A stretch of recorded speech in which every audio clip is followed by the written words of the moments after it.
Hello বন্ধুরা, তোমরা দেখতে পাচ্ছ আজকে আমি একটা স্পেশাল তালের বড়ার রেসিপি তোমাদের সঙ্গে শেয়ার করছি। এই বড়াটা এত নরম, এত সফট, জালিদার তৈরি হয়েছে। তোমরা দেখো কত সুন্দরভাবে একদম জালিদার তৈরি হয়েছে, খেতেও অসাধারণ হয়েছে। তোমরা জন্মাষ্টমীতে ঠাকুরকে এভাবে তোমরা করে দিতেই পারো। তার জন্য আমি একটা তাল নিয়েছি, আর দেখো একদম কালো তালটা। তোমরা পারলে এরকম কালো তাল নেবে, তাহলে সেই তালটা তেতোটা কম হয়। খুব হালকা হয়তো তেতো থাকে বা থাকে না বললেই চলে। আর লাল যে তালগুলো হয় সেগুলো একটু তেতো ভাব বেশি থাকে। তো যাই হোক, তালটাকে আমি এভাবে একটু একটু করে, তাল ছাড়ানো খুবই সোজা, এভাবে ছাড়িয়ে নিয়ে তিনটে আমি এখানে কোষ পেয়েছি।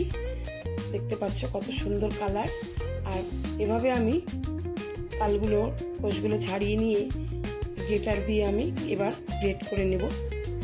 তোমরা ওই সবজি ধোয়ার যে থাকে, থালাগুলো থাকে ফুটো করা, ওইগুলোর মধ্যেও তোমরা করতে পারো। আবার এরকম গ্রেটারের সাহায্যেও তোমরা এই রসটা বের করে নিতে পারো। খুবই সহজ। হয়তো এখানে তোমার একটু আঁশ থাকলেও থাকতে পারে, তো তোমরা এভাবে তালের রসটা বের করে নিতে পারো।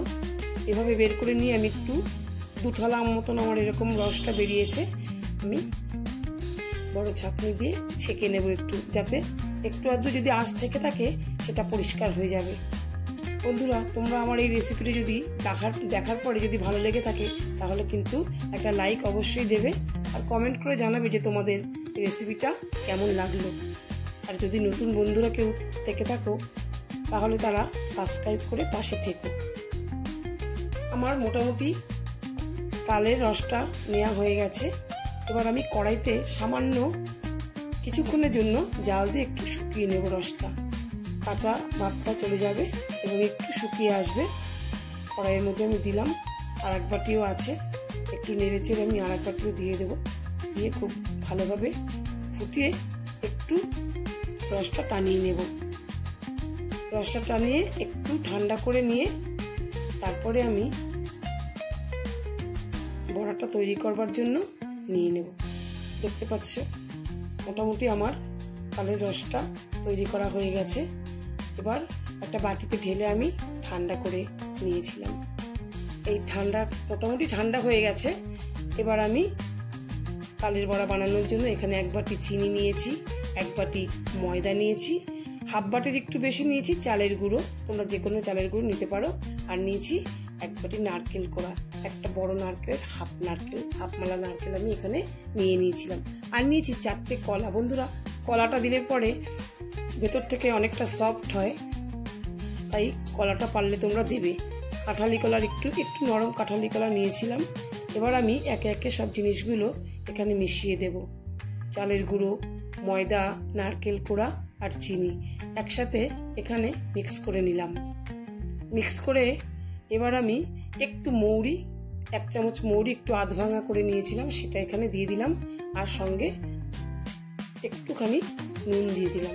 যে কোনো মিষ্টি খাবারে একটু নুন দিলে ভালো লাগে, তবে তোমরা পুজোর জন্য যদি তৈরি করো ঠাকুরকে দেওয়ার জন্য, তাহলে নুনটা তোমরা বাদ দিতে পারো মনে হলে। আর এখানে এবার আমি তালের কাতটা 4-5 হাতা মতন কাত আমি এর মধ্যে দিয়ে দেবো। এবার তোমাদের যার যতটা প্রয়োজন হবে সে ততটা দিয়ে নেবে। এবার একটু মাখিয়ে নেব ময়দা চালের গুঁড়োর সঙ্গে, তবে হাতা দিয়ে একটু ঘুরিয়ে নিলাম। হাত তো এবার লাগাতেই হবে, না হলে তো ভালোভাবে মাখা যাবে না। একটু নরম করে মেখে নেব। এবার আমি কলাটাকে পিষে রেখেছিলাম, কলাটাকে আমি এর মধ্যে দিয়ে দিলাম। বন্ধুরা, আমি একদম ভুলে গিয়েছিলাম, 2 প্যাকেট গুঁড়ো দুধ আমি দেবো ভেবেছিলাম, সেটা দেয়া হয়নি।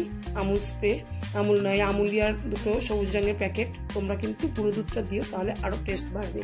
এবার 2 পিঞ্চ আমি বেকিং সোডা দেবো, দিয়েই আমি কড়াইতে চলে যাব ভাজার জন্য।